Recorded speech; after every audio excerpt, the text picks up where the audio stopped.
അധ്യക്ഷൻ ബഹുമാന്യനായ അഡ്വക്കേറ്റ് ബിജു പറയുന്നിലും, ബഹുമാനപ്പെട്ട ഡോക്ടർ ഫിലിപ്പച്ച, ജോർജ് വർഗീസച്ച, ബഹുമാനായ രാജീവ്, പ്രിയപ്പെട്ട പുളിക്കൽ പിതാവെ, തറയിൽ പിതാവെ, വേദിയിലും സമ്മേളന നഗറിലുമായിരിക്കുന്ന പ്രിയപ്പെട്ട സഹോദരങ്ങളെ, ഞാൻ നമ്മളുടെ സമുദായത്തെക്കുറിച്ച് ഒന്ന് രണ്ട് കാര്യങ്ങൾ പറയാനാണ് ആഗ്രഹിക്കുന്നത്. അരുവിത്തറ മാർ ഗീവർഗീസ് സഹദായുടെ രക്തസാക്ഷിയുടെ പരിപാവനമായ പള്ളി മുറ്റത്താണ് നമ്മൾ.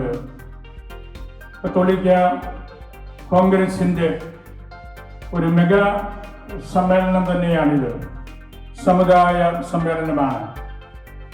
ജാതി, വംശം, കുലം, ഗോത്രം, പ്രദേശം, സംസ്കാരം, പാരമ്പര്യം എന്നീ ഭാഷാ യാഥാർത്ഥ്യങ്ങളോട് ബന്ധപ്പെട്ട് നിൽക്കുന്നതാണ് സമുദായം.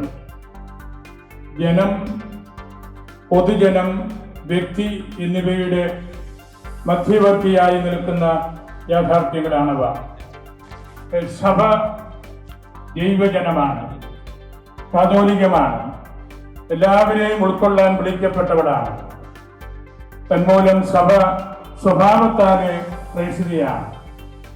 സഭ എപ്പോഴും ലോകത്തോട് തുറന്നിരിക്കുന്നതും എല്ലാവരെയും ചേർത്ത് നിർത്തുന്നതുമാണ്. സഭ പുരോഗമനപരമാണ്. സമുദായം എന്നത് യാഥാസ്ഥിതിക മൂല്യങ്ങൾക്ക് വേണ്ടി നിലകൊള്ളുന്നതാണ്. പാരമ്പര്യമായി സിദ്ധിച്ചിട്ടുള്ള മൂല്യങ്ങളെ സംരക്ഷിക്കുക എന്നതാണ് സമുദായത്തിൻ്റെ ലക്ഷ്യം. ചെറു സമൂഹങ്ങളുടെ പ്രത്യേക ആവശ്യങ്ങൾക്ക് വേണ്ടിയാണ് സമുദായം നിലകൊള്ളുന്നത്. സമുദായ ചിന്ത സങ്കുചിതമാണ് എന്ന് ചിന്ത ചിലപ്പോഴൊക്കെ ചിലരെല്ലാം പറയുന്നതും എഴുതുന്നതും കേൾക്കാനും കാണാനും സാധിച്ചിട്ടുണ്ട്. സഭയുടെ സാർവത്രിക മാനത്തെ പരിഗണിച്ചുകൊണ്ട് തന്നെയാണ് സമുദായ പ്രവർത്തനവും സഭ നടത്തുന്നത്. വെളിപാടിലൂടെ ദൈവ വചന വിശ്വാസ സത്യങ്ങൾ ലോകമെങ്ങും പ്രഘോഷിക്കുകയാണ് സഭയുടെ ദൗത്യം. സുവിശേഷ മൂല്യങ്ങളെ കൂട്ടിപ്പിടിച്ച് പെരുമാറിയതിൻ്റെ 106 വർഷങ്ങളിലെ ചരിത്രമാണല്ലോ നമ്മളിവിടെ കേട്ടുകൊണ്ടിരിക്കുന്നത്. മതപരവും വിശ്വാസപരവും ആചാരപരവും അനുഷ്ഠാനപരവുമായ നിഷ്ഠകൾ മനുഷ്യ സ്വഭാവത്തിൽ ആഴത്തിൽ വേരൂന്നിയതാണ്. ഇവകളുമായി മനുഷ്യന് അസ്തിത്വപരവും വൈകാരികവുമായ ബന്ധമുണ്ട്. മതം, ജാതി, വർഗം, വർണ്ണം എന്നിവയുടെ അടിസ്ഥാനത്തിൽ സമൂഹത്തിൽ വിവിധ വിഭാഗങ്ങൾ ചരിത്രാതീത കാലം മുതൽ രൂപപ്പെട്ടിട്ടുണ്ട്. യഹൂദര്, ക്രിസ്ത്യാനികള്, ഹിന്ദുക്കള്, മുസ്ലിങ്ങള്, സുറിയാനി കത്തോലിക്കര്, ലത്തീൻ കത്തോലിക്കര്, ജ്ഞാനായ കത്തോലിക്കര്, ബ്രാഹ്മണര്, ഈഴവര്, തീയര്, നായര്, ദളിതര്, ആദിവാസി ഗോത്രങ്ങള് തുടങ്ങിയവ. മതപരവും സാംസ്കാരികവുമായ വിഭാഗങ്ങൾക്ക് തനതായ സ്വത്വം ഉണ്ട്, ഐഡന്റിറ്റി. ഈ സ്വത്വം കാത്ത് സൂക്ഷിക്കാനുള്ള വലിയൊരു പരിശ്രമമാണ് നമ്മുടെ സഭയുടെ ഈ സമുദായത്തിൻ്റെ സംഘടനയുടെ അടിസ്ഥാനപരമായ ഉത്തരവാദിത്വം. ജനാധിപത്യ സംവിധാനത്തിൻ്റെ ചില സാമാന്യ മര്യാദകളെങ്കിലും കുറേയെങ്കിലും അവശേഷിച്ചിരിക്കുന്ന ഒരു രാജ്യമാണ് നമ്മുടേത്. സെക്യുലറിസവുമായി ബന്ധപ്പെട്ട് നിൽക്കുന്നതാണ് ഇന്ത്യൻ സ്വത്വവാദം.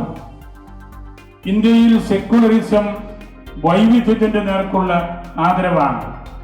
പ്രോത്സാഹിപ്പിക്കപ്പെടേണ്ട വൈവിധ്യങ്ങളാണ് ഭരണഘടന വിഭാവനം ചെയ്യുന്നത്. സ്വത്വ രാഷ്ട്രീയം പാടില്ലെന്ന നിലപാട് നാനാത്വത്തെ ഇല്ലാതാക്കുന്ന കാര്യമാണ് എന്ന സത്യം കൂടി നമ്മൾ മനസ്സിലാക്കണം. ഒരു മതവിഭാഗത്തിന് സമൂഹത്തിൽ അതിൻ്റെ സിദ്ധാന്തപരമായ കാര്യങ്ങൾ വിപുലീകരിക്കാം, പുതിയ കാഴ്ചപ്പാടുകൾ സമർത്ഥിക്കാം. അത് സ്വത്വരാഷ്ട്രീയത്തിൻ്റെ സ്വാതന്ത്ര്യത്തിൻ്റെ രചനാത്മകമായ സംഭാവനകളാണ്, അതിൻ്റെ മൗലിക മാനങ്ങളാണ്. സ്വത്വങ്ങളെ ജാതി, മതം, വംശം, ഗോത്രം ഇല്ലായ്മ ചെയ്താൽ എല്ലാം പോയി. മതപരവും ഭാഷാപരവുമായ ചെറിയ കൂട്ടായ്മ മൗലികമായ ശ്രേഷ്ഠ ഗുണങ്ങൾ കാത്തു സൂക്ഷിക്കുന്നതാണ്. സാർവലൗകിക മൂല്യങ്ങളുടെ സംഭരണികളാണ് ഇത്തരം സമുദായങ്ങൾ. നമ്മളുടെ സമുദായം നമ്മളുടെ ഈ രാജ്യത്ത് അടിസ്ഥാനപരമായ ശ്രദ്ധ പിടിച്ചുപറ്റിയ ഒരു കാര്യമാണെന്ന് ഞാൻ പ്രത്യേകം പറയേണ്ടതില്ലല്ലോ. നമ്മളുടെ വർഗബോധം, സമുദായബോധം പല കാരണങ്ങൾ കൊണ്ട് കുറഞ്ഞു പോകുന്നുണ്ട്, ഇടിഞ്ഞ് പോകുന്നുണ്ട്. നമുക്ക് ഇവിടെ നമ്മൾ കേട്ടതുപോലെ എല്ലാ സമുദായങ്ങൾക്കും സൗഹാർദ്ദപരമായിട്ട് ജീവിക്കാൻ കഴിയണം. വോൾട്ടയറുടെ വാക്കുകൾ ശ്രദ്ധേയമാണ്. ഞാൻ നിങ്ങളോട് വിയോജിക്കുന്നു, എന്നാൽ എന്നോട് വിയോജിക്കുവാനുള്ള നിങ്ങളുടെ അവകാശത്തെ സംരക്ഷിക്കുവാൻ ഞാൻ എൻ്റെ ജീവൻ ബലികഴിക്കാൻ തയ്യാറാണ്. നമുക്കിന്ന് പ്രൗഢഗംഭീരമായ ഈ റാലിയും ഈ സമ്മേളനവുമെല്ലാം വഴി നമ്മുടെ സമുദായത്തെ ശക്തീകരിക്കേണ്ടതായിട്ടുണ്ട്. സ്വാവലംബം, സ്വാശ്രയം, സ്വയം സഹായം, ശക്തീകരണം തുടങ്ങിയ വളരെ സുന്ദരമായ വാക്കുകൾ നമ്മൾ കേട്ടുകൊണ്ടാണിരിക്കുന്നത്. ഏറെ ദുർവ്യാഖ്യാനം ചെയ്ത് തെറ്റിദ്ധാരണകൾ വരുത്തിയ ഒരു വാക്ക് തന്നെയാണ് സമുദായം.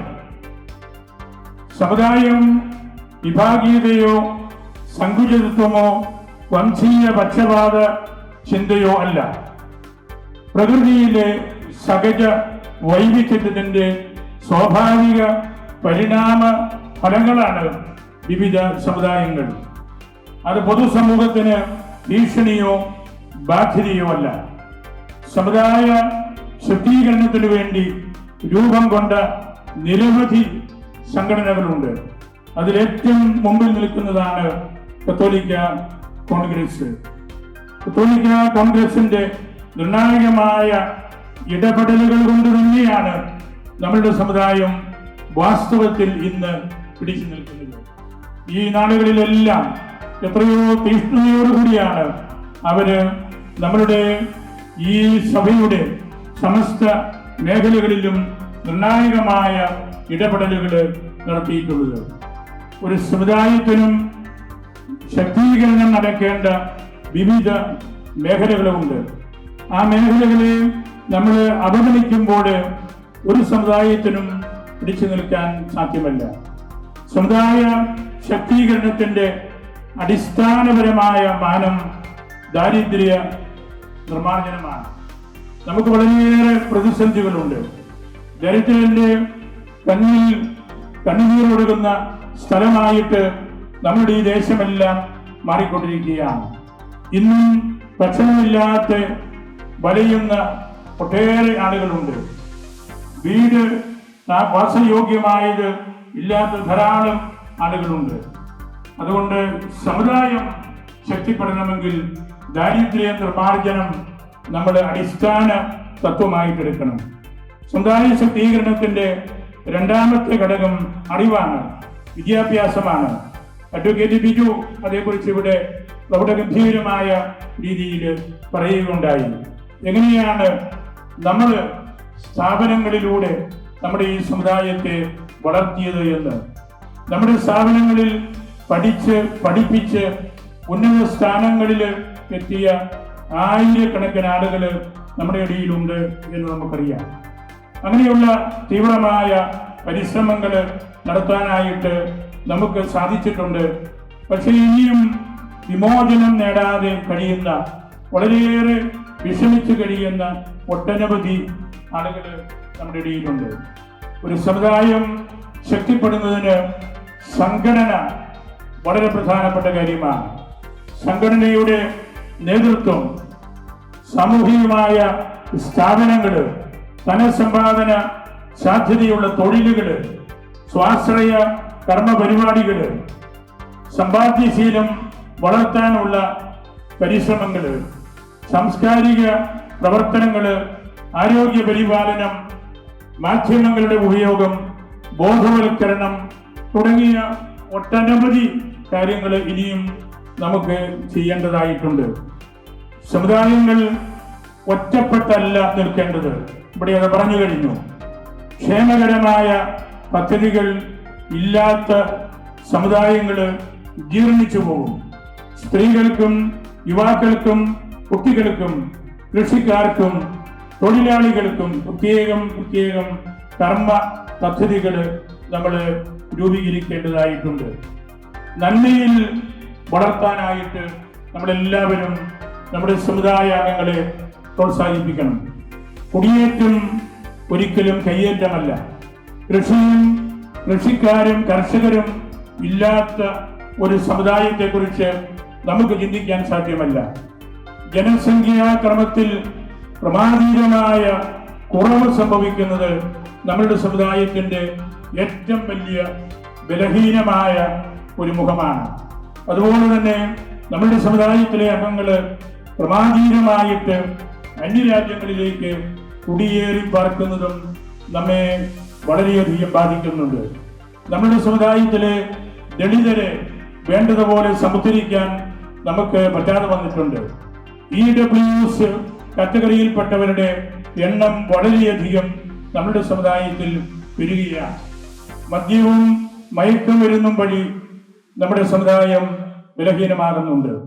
നമുക്ക് സമുദായ ബോധം സ്വന്തമാക്കാൻ സമുദായ ബോധം പകർന്നു തന്ന അൽമായര്, മേലധ്യക്ഷന്മാര്, വൈദികര്, സമർപ്പിതര്, അവരെ കുറിച്ചുമെല്ലാം നമ്മൾ സവിസ്തരം പഠിക്കേണ്ടതായിട്ടുണ്ട്.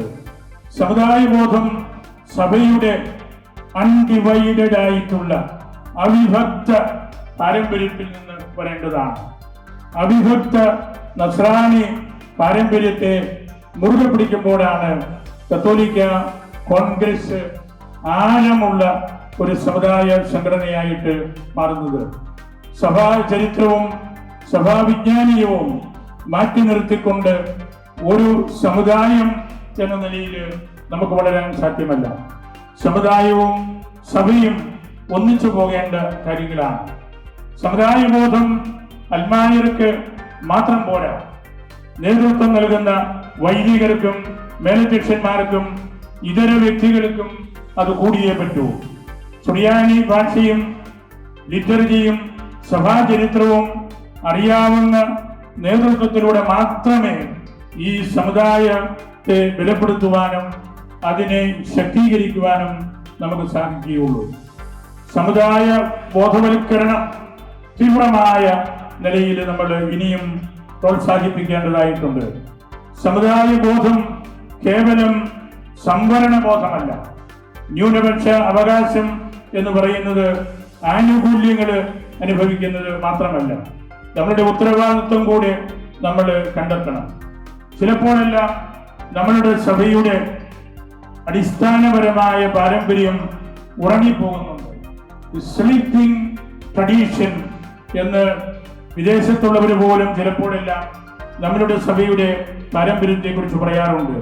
അതിനെല്ലാം ഒരു ഉണർവ് നൽകിയത് വാസ്തവത്തിൽ ഈ കത്തോലിക്ക കോൺഗ്രസ് ആണ്. അവർ സഭയുടെ അടിസ്ഥാനപരമായ പ്രതിസന്ധികളിലെല്ലാം ഇറങ്ങി പ്രവർത്തിക്കുകയും വലിയ നേതൃത്വം നൽകുകയും ചെയ്തിട്ടുണ്ട്. ജോൺ കെക്കറമറ്റൻ സാറിന്റെ സാന്നിധ്യം തന്നെ അതിന് ഏറ്റവും വലിയ ഉദാഹരണമാണ്. പാരമ്പര്യം, ട്രഡീഷൻ നഷ്ടപ്പെടുമ്പോൾ ആമകളെ പോലെ നമ്മൾ പുറന്തോട് സൃഷ്ടിച്ച് ഉള്ളിലേക്ക് വലിയുകയും വളയുകയുമാണ്. ഉള്ളിലേക്ക് വളയുകയും വലിയുകയും ചെയ്യുമ്പോൾ നമുക്ക് നട്ടലില്ലാതെ പോവുകയാണ്. അമിതമായ കോംപ്രമൈസുകളിലേക്ക് പോകുമ്പോഴും നമ്മളുടെ ഉള്ള നട്ടെല്ലും നഷ്ടപ്പെടുകയാണ്. അതുകൊണ്ട് നമുക്ക് അടിസ്ഥാനപരമായ ഉത്തരവാദിത്വ ബോധത്തിലൂടെയുള്ള നല്ല പഠനങ്ങളിലൂടെ നമ്മുടെ ഈ സമുദായത്തിന്റെ അടിസ്ഥാനപരമായ മൂല്യങ്ങൾ നമ്മൾ കണ്ടെത്തണം. എനിക്ക് 2 നിമിഷങ്ങൾ കൂടിയേ ഉള്ളൂ. നമ്മുടെ സാമ്പത്തിക സംവരണം EWSല് ശേഷവിധിയായിട്ട് ഈ മേഖലയിൽപ്പെട്ട ഒട്ടനവധി കുടുംബങ്ങൾ അതിന്റെ ആ ഒരു കാറ്റഗറിയിൽ പെടുന്നതാണ്. EWSനെ കുറിച്ച് വളരെയേറെ പഠനങ്ങൾ നമ്മളുടെ കത്തോലിക്ക കോൺഗ്രസ് വഴി നടത്തുകയും സർക്കാരിന്റെ ശ്രദ്ധയിൽ നമ്മൾ പെടുത്തുകയും ചെയ്തു. സംസ്ഥാന സർക്കാരിന്റെ EW സംവരണ മാനദണ്ഡം പഞ്ചായത്ത് പ്രദേശത്ത് 2.5 ഏക്കർ എന്നുള്ളത് 5 ഏക്കർ എങ്കിലും ആക്കി മാറ്റേണ്ടതാണ്. വാർഷിക വരുമാനമായി 8 ലക്ഷമായിട്ട് അത് ഉയർത്തേണ്ടതാണ്. അല്ലാത്ത പക്ഷം നമ്മളുടെ ആളുകൾ വളരെയധികം അതിൽ നിന്ന് പുറന്തള്ളി പുറത്തേക്ക് പോവുകയാണ്. സുറമലബാർ സഭയുടെ സമുദായ സംഘടനയായ കത്തോലിക്ക കോൺഗ്രസ് ഈ സഭയുടെ തിളങ്ങുന്ന മാണിക്യം തന്നെയാണ്. നമ്മളുടെ JB കോച്ചി കമ്മീഷൻ റിപ്പോർട്ട് അടിയന്തരമായി പുറത്തു കൊണ്ടുവരണം, പുറത്തു വിടണം എന്നുള്ള തീരുമാനം നമ്മൾ ഈ വലിയ സമ്മേളനത്തിൽ ഒന്നുകൂടി എടുക്കേണ്ടതാണ്. അതുപോലെ തന്നെ കേരളത്തിൽ ഏറ്റവും കൂടുതൽ എയ്ഡഡ് മേഖലയിൽ ക്രൈസ്തവ സമുദായത്തിന്റെ കഠിനാധ്വാനത്തിന്റെ ഫലമായിട്ടാണ് അതെല്ലാം നമുക്ക് നിർമ്മിക്കാനായിട്ട് സാധിച്ചതും ജോലി കൊടുത്ത് അവരെ സംരക്ഷിക്കാൻ പറ്റുന്നതും. എങ്കിലും നമുക്ക് പോരായ്മകളുണ്ട്. ന്യൂനപക്ഷ സ്കോളർഷിപ്പുകൾ പലതും കേന്ദ്ര സർക്കാർ റദ്ദ് ചെയ്തു കളഞ്ഞു.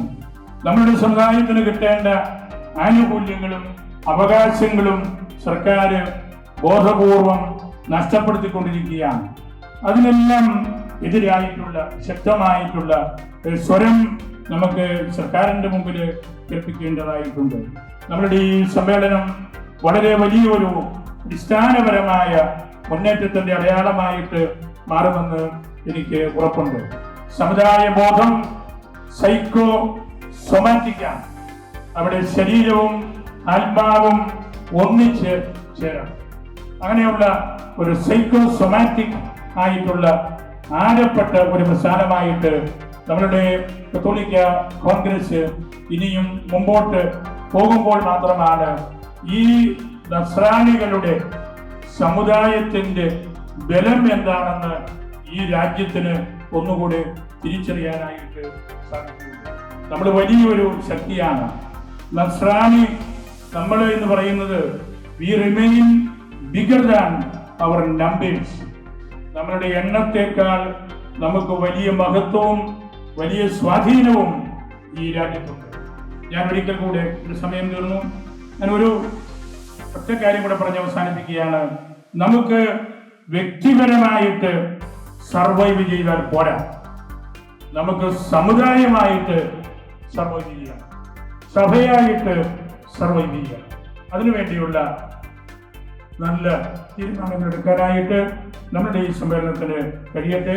ഇതിനുവേണ്ടി അധ്വാനം ചെയ്ത പ്രത്യേകിച്ച് ഈ രൂപതയോട് ബന്ധപ്പെട്ട ആളുകൾ കൂടുതൽ ജോർജ് വർഗീസ് അച്ഛനും രാജീവും ഇമ്മാനുവേൽ നിധീരിയും അതുപോലെ ഈ സ്റ്റേജിലിരിക്കുന്ന ഒട്ടനവധി ആളുകൾ, ഈ മഹായിടവകയുടെ വികാരി ബഹുമാനപ്പെട്ട വെട്ടുകല്ലിലെ അവരെല്ലാം അധ്വാനം ചെയ്തതിന്റെ ഫലമായിട്ടാണ് പ്രൗഢഗംഭീരമായ ഈ റാലിയും ഈ സമ്മേളനവും ഇവിടെ നമുക്ക് സംഘടിപ്പിക്കാനായിട്ട് സാധിച്ചത്. ഇത് വലിയൊരു വിജയമാണ്. ഇതൊരു മെഗാ സമ്മേളനമാണ്. ഇതിന്റെ ഫലം നമുക്ക് കിട്ടണം. ഈ അവസരത്തിൽ നമ്മുടെ സ്നേഹബഹുമാനപ്പെട്ട കർദിനാൾ ആലഞ്ചേരി പിതാവിനെയും നമ്മുടെ ഇപ്പോഴത്തെ മേജർ ആർച്ച് ബിഷപ്പ് തട്ടിൽ പിതാവിനെയും സ്നേഹത്തോടെ ഓർക്കുകയാണ്. അവരാണ് നമ്മളുടെ മുമ്പിൽ നിന്ന് നമുക്ക് ശക്തി പകരുന്നത്. നമുക്ക് ഈശോയുടെ കൂട്ടത്തിലായിരിക്കാം, ഗീവർഗീസിന്റെ കൂട്ടത്തിലായിരിക്കാം, അൽഫോൻസാമയുടെ കൂട്ടത്തിലായിരിക്കാം, ശാവറ പുണ്യവാന്റെ കൂട്ടത്തിലായിരിക്കാം. ദൈവം നമ്മളെ ആശീർവദിച്ച് അനുഗ്രഹിക്കും.